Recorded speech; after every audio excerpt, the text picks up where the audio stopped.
কে ডাকবেন? দুনিয়ার মধ্যে খুব পাওয়ারফুল ক্ষমতাশালী দেখিয়েছিলে, আজকে পারলে আমি আল্লাহর সামনে দাঁড়া। এরকম ভাবে আল্লাহ তাআলা আবু জাহেলকে ডাকবেন, এরকম ভাবে বৈশ্যরাও ডাক দিবেন, এরকম ভাবে পৃথিবীর সবচেয়ে নির্যাতিত সবচেয়ে খারাপ যিনি অংশী মায়ানমারের তাকেও কিন্তু ডাক দিবেন। দুনিয়ার মধ্যে অনেক রাজা বাদশাহগিরি দেখাইছিল, আজকে পারলে আমি আল্লাহর সামনে দাঁড়া। ভারতের দাদারাও কিন্তু ডাক দিবেন, বাংলাদেশে যারা রাজত্ব করে তাদেরকেও ডাক দিবেন। যদি জুলুম করে থাকেন মানুষের উপরে, আজকে পারলে আমি আল্লাহর সামনে দাঁড়ায় কথা বল। একটা লোকও জবাব দিতে পারবেন না, একটা লোকও কথা বলার ওই দিন সাহস হবে না। আল্লাহ পাক নিজেই বলবেন লিল্লাহিল ওয়াহিদিল কাহ্হার। আমি আল্লাহকে কাহ্হারিয়াতের সাউন্ড দিয়েছি। আমি দুনিয়ার মধ্যে রহমান ছিলাম, রহিম ছিলাম, মানুষের জন্য দয়াবান ছিলাম, দয়াময় ছিলাম। আমি আল্লাহকে কাহ্হারিয়াতের সাউন্ড দিয়েছি। আমি আল্লাহকে রাগান্বিত। পারলে কোনো ব্যক্তি আমার সামনে দাঁড়ায় বল যে দুনিয়ার ক্ষমতা যেমন দেখাইছিল আজকে দেখা। কেউ পারবে না, কেউ পারবে না। মানুষগুলো অবশেষে বাধ্য হয়ে আল্লাহ নবী বিশ্ব নবীর কাছে যখন চলে যাবেন, আল্লাহ নবী কুদরতি পায়ের মধ্যে সাজদায় পড়ে যাবেন আর আল্লাহরে বলবেন, আল্লাহ হয়তোবা তুমি আমার উম্মতদেরকে জান্নাতের মধ্যে দিয়ে দাও, নয়তোবা জাহান্নামের মধ্যে দিয়ে দাও, তবু এই কিয়ামতের ময়দানে মানুষ সহ্য করতে পারতেছে না। আল্লাহ রাব্বুল আলামিন জনাবে মুহাম্মদুর রাসূলুল্লাহ সাল্লাল্লাহু আলাইহি ওয়াসাল্লামের সুপারিশকে কবুল করে ওই দিন বলবে, বান্দা তোরা হিসাব দে আমার কাছে। বান্দাদের আমলনামা হাতের মধ্যে দেওয়া হবে, হিসাব দে। নাফরমান বেঈমানের আমলনামা ডান হাতে দেওয়া হবে না, বাম হাতের মধ্যে দেওয়া হবে। আর শুধু বাম হাতের মধ্যে দেওয়া হবে না, আল্লাহ পাক কোরআনের মধ্যে বলেন, একটা কথা বাজে দিক দিয়ে বলতেছিলাম, সমস্ত কথা আল্লাহর কোরআন এবং রাসূলের হাদিস থেকে বলতেছি, বানোয়াট কোনো কথা নয়। আল্লাহ পাক কোরআনের মধ্যে বলেন, মালি হাযাল কিতাব লা ইউগাদিরু সগীরাতাও ওয়ালা কাবীরাতান ইল্লা আহসাহা। আল্লাহ পাক বলবেন ওই নাফরমানের বাম হাতটা বুক বরাবর কলিজা বরাবর বেদ করে ফেরেশতাদেরকে বলবেন, কলিজা বরাবর ঢুকাইয়া পিছন দিক দিয়ে তার হাতটা বের করো। বান্দার কলিজাটা ছিদ্র করিয়া পিছন দিক দিয়ে তার হাতটা নেওয়া হবে। তারপরে তার হাতের মধ্যে আমলনামা দেওয়া হবে। আর বলবেন, নাফরমান দুনিয়ার মধ্যে অনেক নিয়ামত দিয়েছিলাম, অনেক কিছু দিয়েছিলাম, নাফরমানি করেছিলে, আজকে তোর আমলগুলো তুই দেখ, তুই কি করেছিলি দুনিয়ার জমিনের মধ্যে। তোর পরীক্ষার ফলাফল তোর হাতের মধ্যে ধরাই দিলাম, তুই দেখ। তখন ফেরেশতারা বলবে, ওগো প্রভু, ওগো রব্বুল আলামিন, তার আমলনামাটা তো পিছনে আর চোখগুলো তো সামনে, কেমন করে দেখবে? আল্লাহ তাআলা বলবেন, এই নাফরমানের চেহারাটা বাঙ্গা মুসরায়া, নাফরমানের চেহারাটা পিছনের দিকে ঘোরা, একেবারে চেহারাটা বাঙ্গা যখন পিছনের দিকে ঘোরাবেন, মরবেন না, কিন্তু ওখানে কোনো মরণ নাই। তারপরে আমলনামাটা দেখবে আর বলবে, আল্লাহ তুমি আমার প্রতি বেইনসাফি করো না, তুমি আমার প্রতি ইনসাফের বিচারটা করছো। কারণ দেখবে বান্দা ছোট কি গুনাহ করেছিল সেটাও সেই খাতার মধ্যে লিপিবদ্ধ, বান্দা বড় কি গুনাহ করেছিল সেটাও সেই খাতার মধ্যে লিপিবদ্ধ। ওই সব নাফরমানদের জন্য আল্লাহ কোরআনে কারীমের মধ্যে বলেন, ইন্না জাহান্নামা কানাত মিরসাদা লিত-তাগীনা মাবাল লাবিসিনা ফিহা আহকাবা লা ইয়াযুকুনা ফিহা বারদান ওয়ালা শারাবা ইল্লা হামীমান ওয়া গাসসাকা জাযাআন বিফাকা। ওই জাহান্নামীদের জন্য জাহান্নামটা উত পেতে বসা আছে। যখন তারা মিজানের পাল্লায় যাবে, দেখবে তাদের আমলনামা হালকা হয়ে গেছে, ভারী নয়। তারা যখন ফুলসিরাতের মধ্যে যাবে, দেখবে তারা দুর্বল হয়ে গেছে, তাদের সেখানেও ক্ষমতা নেই, আমলনামা দুর্বল। তারপরে যখন আল্লাহ পাক কোরআনে কারীমের মধ্যে আয়াত তেলাওয়াত করে বলেন, ইন্না জাহান্নামা কানাত মিরসাদা, এই সমস্ত নাফরমানের জন্য জাহান্নামটা উত পেতে বসে আছে। কাদের জন্য জাহান্নাম জানেননি?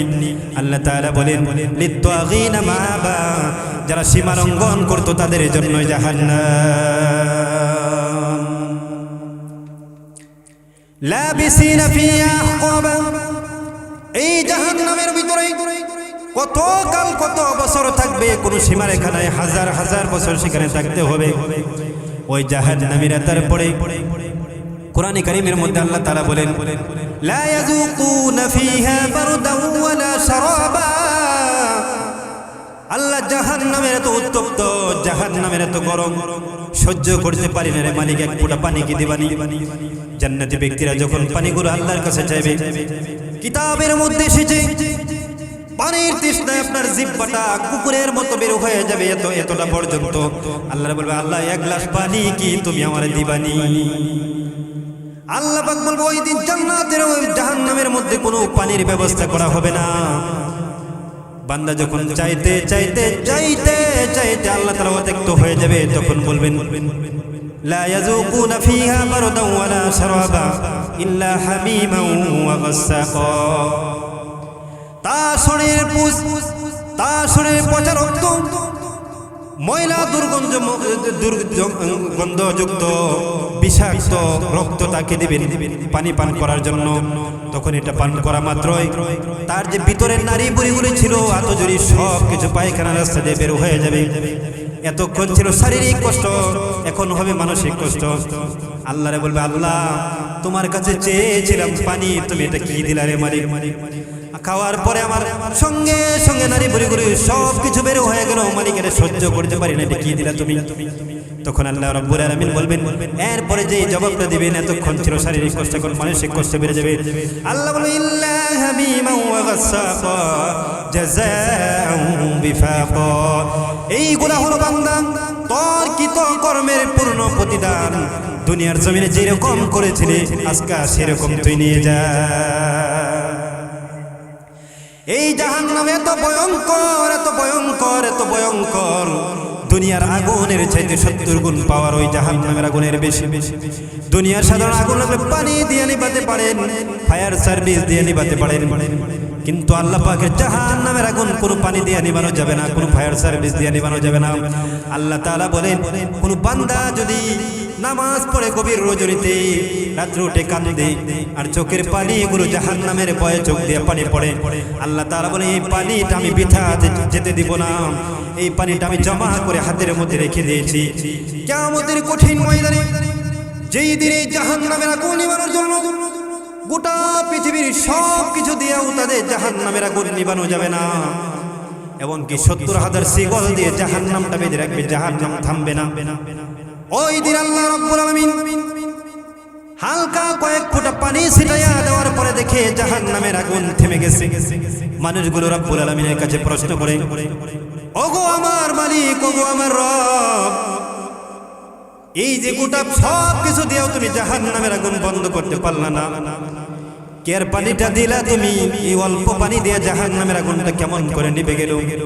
আল্লাহ তাআলা ডাক দিয়ে বললেন, আমার বান্দারা, তোমরা কি মনে করেছো এটা জমজমের পানি? না না না, এটা জমজমের পানি না। তোমরা কি মনে করছো এটা আবে হায়াতের পানি? না না না, এটা আবে হায়াতের পানি না। তোমরা কি মনে করেছো এটা কি হাউজে কাউসারের পানি?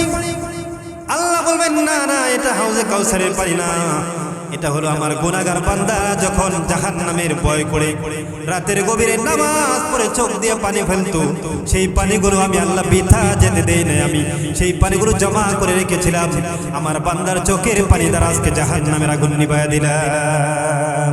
সুবহানাল্লাহ বলবেন না? এই জাহান্নামের আগুন বান্দার চোখের পানি দ্বারা নিভে যাবে। সর্বশেষ আমি 4টা আমল দেব আপনাদেরকে, 4টা আমল যদি করতে পারেন কোনদিন জাহান্নামে যেতে হবে না, জান্নাতে যাবেন। 4টি আমল আমি দিব, এই 4টি আমল যদি করতে পারেন তাহলে আপনারা জান্নাতের মধ্যে যেতে পারবেন। ওই দিন দুনিয়ার মধ্যে দেখবেন যারা গরিব আছে, অসহায়, টাকা পয়সা ভালো করে নাই, মানুষ দেখলে তাদেরকে টিটকারি করে, মানুষ দেখলে হাসি ঠাট্টা করে, এরকম মানুষ আছে না নাই? মানুষ দেখবেন নামাজ পড়ে, জামা নাই, ভালো একটা জামাও নাই, তারপরও নামাজ পড়ে দিনের কাজে লিপ্ত থাকে, মানুষ দেখলে হাসি টিস্কারা করে। ওই দিন তারা তো জান্নাতে যাবে, যাদেরকে তারা হাসি টিস্কারা করতে ওরা জান্নাতে যাবে। আল্লাহ পাকের জান্নাতি বান্দারা বলবেন, ওগো মালিক, আমার এই বন্ধুটার সাথে আমি কথা বলতে চাই, তখন বলবে ওই তুই তো জান্নাতের ভিতরে, তোর বন্ধু তো জাহান্নামের ভিতরে, তুই কেমনে দেখবি রে বেকুব?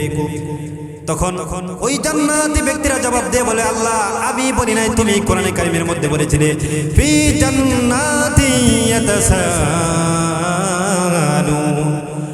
জান্নাতীরা জাহান্নামীদেরকে প্রশ্ন করবে আর বলবে এই জাহান্নামীরা তোমরা কি কি কারণে জাহান্নামের মধ্যে আজকে এসেছো? জাহান্নামীরা কোরআন থেকে জবাব দেবেন, এই জন্য আমরা জাহান্নামের মধ্যে এসেছি। আমি কোরআন থেকে পড়ি, শুনেন আপনারা। জাহান্নামীরা উত্তর দিবে ক্বালু লাম নাকু মিনাল মুসাল্লিন। এক নাম্বার যেই কারণে, চারটি কারণে আজকে আমরা জাহান্নামের মধ্যে এসেছি।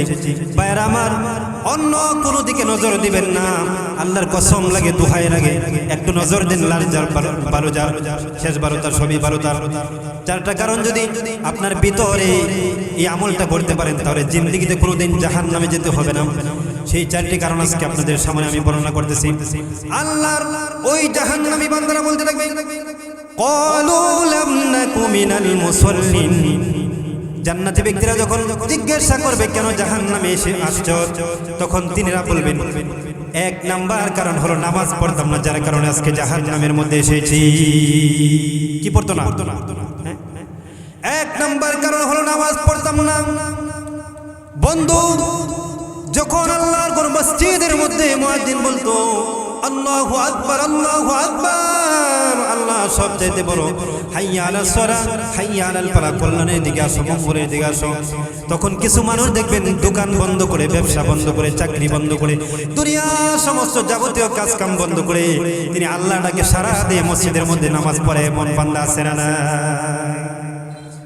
বলবে বন্ধু তুই আজান হয়ে গেলে মসজিদে যাইতে, চাকরি বন্ধ করে, ব্যবসা বন্ধ করে, খেত খামার সবকিছু বন্ধ করে তুই নামাজ পড়তে।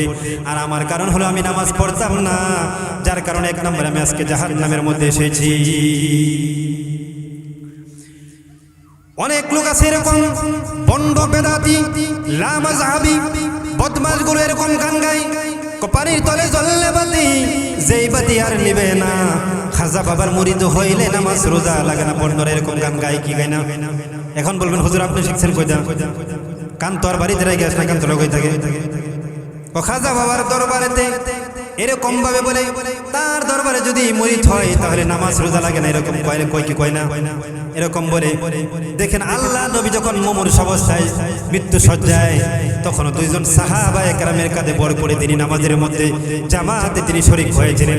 আর এই বন্ডর বাচ্চা, বেকুবের বাচ্চা বলে নামাজ লাগবো না, এর জুতাদা বাইরে কবরের সেরা ওঠানোর দরকার। এবার আসুন 2 নম্বর কর্মসূচি, সময় খুবই স্বল্প। 2 নম্বর কর্মসূচি হলো ওয়ালাম নাকু নুতঈমুল মিসকিন।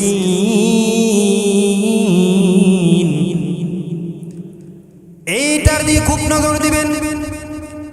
আজকে আমার সমাজটা এরকম হয়ে গিয়েছে, এতিমের মাল খায় তারা আত্মসাৎ করে, এতিমের মাল পাইলে আর কোনো কথা লাগে না, এতিমরে ঠকায় খায়, গরিবদেরকে ঠকায় খায়, এমন লোক আছে না নাই? আল্লাহ নবী বলেন, আল্লাহ রাব্বুল আলামিন কোরআনুল কারীমের মধ্যে বলেন যারা এতিমের মাল খায়, এতিমের সম্পদ খায়, তারাও 2 নম্বর কারণ হবে জাহান্নামে যাওয়া। আপনি নিজে খুব দাপড়ে চলতেছেন, টাকা আছে, পয়সা আছে, গাড়ি বাড়ি নারী সব কিছু আছে, কিন্তু পাশের বাড়ির মধ্যে মানুষ না খায় ঘুমাইছে। একটু খোঁজ খবর নিলা না রে বান্দা? তুমি কি মনে করছো আল্লাহ যে তোমার এত কিছু দিছে, এত দাপট, এত সম্মান সবকিছু দিছে, আল্লাহ কি ওরে পারতো না দিতে? আল্লাহ অবশ্যই পারতো, কিন্তু আল্লাহ তোমারে দিয়ে পরীক্ষা করলো, দেখে তোমার মন মানসিকতা কেমন। তুমি নিজে খাইলা, সুখের করে দিলা, পাশের বাড়িতে না খায় ঘুমাইছে। আল্লাহ বলে গরিবের খোঁজ খবর না নেওয়ার কারণে, এতিমের মাল খাওয়ার কারণে 2 নম্বরে তুই জাহান্নামে যাবি। এবার আসুন 3 নম্বর কারণটা। এটা আমাদের সমাজের মধ্যে বেশি পাওয়া যায়, আমি নিজ কানে শুনেছি, এটা সমাজের মধ্যে বেশি পাওয়া যায়। আল্লাহ তাআলা বলেন ওয়া কুন্না নাখুদু মাল খাইদিন। এটা তো অনর্থক কথাবার্তা বলা, বেহুদা, অযথা কথা বলার কোনো প্রয়োজন নাই, তারপরেও দেখবেন বলতে আছে কথা এই কথা ওই কথা ওই কথা, বিশাল বলছে। শাস্ত্রে যখন বসছে মসজিদের ইমাম সাহেব দেখছে এটা এমন, ওটা ভালো না, এটা ভালো না, দুনিয়ার বদলাম অমুকের মেয়েটা করে, অমুকের ছেলেটা করে, দুনিয়ার বদলাম যত আছে শাস্ত্রে তারা সংসদ ভবন বানাইছে, আছে না নাই কথা বলেন। এই গীবত করার কারণে অনর্থক বাজে কথা বলার কারণে, 3 নম্বরে অনর্থক কথা বলার কারণে তুই জাহান্নামের মধ্যে যাবি। এবার আসুন 4 নম্বর, লাস্ট ফিনিশিং দিয়ে দেই। 4 নম্বর কারণটা হলো ওয়া কুন্না নুকাযযিবু বিয়াউমিদ্দিন। 4 নম্বর যে কারণটা, মুসলমানের ভিতরে ওরা এরকম অনেক মানুষ আছে যারা মনে করে যে আমি যদি এখন মৃত্যু বরণ করি, মরণের পরে মাটির সাথে বসে করে শেষ হয়ে যাব, মনে হয় আল্লাহর দরবারে দাঁড়াতে হবে না। তারা কিয়ামতের দিবসের উপর বিশ্বাস থাকে না, তারা মনে করে মরে গেলেই সব শেষ। অথচ আল্লাহ তাআলা বলছেন মরার পরে আবার তোমাদেরকে আমি জীবিত করব হিসাব নেওয়ার জন্য। তারা এখন কিয়ামত দিবসের উপর বিশ্বাস স্থাপন করে না। যারা কিয়ামত দিবসের উপর বিশ্বাস স্থাপন করে না, কবরের উপর বিশ্বাস স্থাপন করে না, হাসরের উপর বিশ্বাস স্থাপন করে না, মিজানের উপর বিশ্বাস স্থাপন করে না, আল্লাহ তাআলা বলেন 4 নম্বরে এরাও জাহান্নামের মধ্যে যাবে। এখন আসুন 1 নম্বর যে কারণে জাহান্নামে যায়, নামাজ যে ব্যক্তি পড়বে না সেই ব্যক্তি জাহান্নামের ভিতরে যাবে। 2 নম্বর, এতিম মিসকিনের মাল যে ব্যক্তি খাবে ওই ব্যক্তি জাহান্নামের মধ্যে যাবে। 3 নম্বরে যে বিষয়টা, এইটা হলো অনর্থক বেহুদা বাজে কথা বলার কারণে জাহান্নামের মধ্যে যাবে। 4 নম্বর যে কথাটা রে বাবা, এটা হলো কিয়ামত দিবসের উপর বিশ্বাস স্থাপন না করার কারণে মানুষ জাহান্নামের মধ্যে যাবে। এই যে দেখে প্রথম জান্নাতের নিয়ামতগুলো আলোচনা করলাম। জান্নাত করে এই পরিমাণ নিয়ামত আমরা পাইব, যে পরিমাণ নিয়ামত পাইলে দুনিয়াতে যদি বান্দা 70 বছর 1000 কষ্ট করে যায়, জান্নাতের নিয়ামত দেখার সঙ্গে সঙ্গে আল্লাহ যদি জিজ্ঞাসা করে এই বান্দা দুনিয়াতে কি তোর কষ্ট হয়েছিল, বলবে আল্লাহ আমার কিছুই কষ্ট হয়নি, সব বলে যাবে। আর যে ব্যক্তি দুনিয়াতে আরাম আয়ে শান্তি সুখ করেছিল, যখন তাদেরকে নামাজের দিকে দাওয়াত দিত তখন বলে যান আপনি যান, এখন আমার সময় নেই। বলতো আমার জামা নষ্ট, কাপড় নষ্ট, আমার সময় না। দুনিয়ার মানুষকে দেখেন, দোকান দেওয়ার জন্য তার সময় আছে, স্ত্রীকে সময় দেওয়ার তার সময় আছে, ব্যবসা করার তার সময় আছে। যখন আল্লাহকে সময় দিতে বলবেন তখন বলে আমার সময় নেই। আরে নাফরমান, এই সময়টা কে দিয়েছে? কে দিয়েছে এই সময়টা? যে মালিক আমাকে এত সুন্দর করে, এত মায়া করে, এত মহাব্বত করে, এত ভালোবাসে আমাকে বানিয়েছেন। আল্লাহ তাআলা বলেন হে বান্দা, আমার এই 2 রাত দিন মিলে 24 ঘন্টা সময়ের ভিতরে 23 ঘন্টা সময় বান্দা তোর কাজে লাগা কোনো সমস্যা নাই, 1 ঘন্টা সময় আমি আমার আল্লাহর দিছি। কিন্তু বান্দারে আল্লাহর 1 ঘন্টা সময় দেয়। দেখেন একটা বিষয় লক্ষ্য করে আমার খুব খারাপ লাগে বিষয়টা। এই বিষয়টা হলো যে আল্লাহ এই যে ঘরের মধ্যে দরজা বন্ধ করে সবকিছু বন্ধ করে আমরা গুনাহ করতেছি, হেরা মনে করছে যে কেউ দেখে না দুনিয়া। অথচ আল্লাহ তাআলা বলেন হে বান্দা, ঘরের ভিতরে দম আটকে মারা যাবে বিদায় আমি খাটের নিচ দিয়া, চোখের নিচ দিয়া, দরজার নিচ দিয়া অক্সিজেন পাঠাই দিছি যাতে তোর কোনো কষ্ট না হয়। যে আল্লাহ এত দয়া করেন, এত মায়া করেন, এত ভালোবাসেন, এত মহাব্বত করেন, হে বান্দা গভীর রজনীতে অ্যাক্সিডেন্ট হয়ে রাস্তায় পড়ে আছো, কত কষ্ট হচ্ছে, পৃথিবীর কোনো মানুষ না দেখলেও আল্লাহ তাআলা বলেন এই সময় চেয়ারম্যানের দরজা বন্ধ, এমপির দরজা বন্ধ, মন্ত্রীর দরজা বন্ধ, সকল মানুষের দরজা বন্ধ, দোকানপাট বন্ধ, কিন্তু আমি আল্লাহর কাছে যদি বান্দা বিপদে পড়ে হাত তুলে বলে আল্লাহ আমি তো এই কষ্টের মধ্যে ভুগতেছি, দুনিয়ার সব মানুষ ঘুমে বিভোর হয়ে আছে, আল্লাহ তাআলা বলেন বান্দা আল্লাহু লা ইলাহা ইল্লা হুয়াল হাইয়ুল কাইয়্যুম লা তাখুযুহু সিনাতুন ওয়ালা নাওম।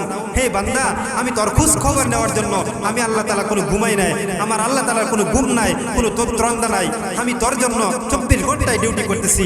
বান্দা আমার কোনো স্ত্রী পুত্র নাই, আমার কোনো খাওয়ার কোনো ইচ্ছা নাই, আমি সব কিছু বাদ দিয়ে আমি তোর জন্য তাকায় রয়েছি, আমার বান্দা কখন আমাকে ডাক দিবে। আর এই সমস্ত আল্লাহর মহব্বতের বান্দারা যখন নামাজ না পড়ে খারাপ কাজে যায় তখন কি আল্লাহ পাকে সহ্য হয়? বলেন সহ্য হয়? যখন বাচ্চা হয় না তখন যখন মাজারে যায় বলে যে বাবা বাচ্চা দিন, তখন আল্লাহ সহ্য হয়? বলেন তো দেখি, বাচ্চা দেওয়ার মালিককে, সম্পদ দেওয়ার মালিককে, মরণের মালিককে, রিজিকের মালিককে, সব কিছুর মালিক হলো আল্লাহ। এখনকার সময় দেখা যায় অনেক মাজার পূজারী বিভিন্ন জায়গার মধ্যে তারা যার সন্তান চায়, বাচ্চা চায়, নাউজুবিল্লাহ। এক্সাম্পল একটা উদাহরণ দেই, 1 মিনিট। উপমা ভালো করে বুঝবেন। উদাহরণটা হলো, মনে করেন আপনার স্ত্রী বলে যে পাশের বাড়ির ছেলেটা তার স্ত্রীকে অমুকটা কিনে দিয়েছে, তুমি আমাকে দেও না, তোমার ঘরে কিছু পাইলাম না। মহিলাদের একটা অভ্যাস, সারা জীবন দিবেন, একদিন না দিলে তোমার ঘরে কিছু পাইলাম।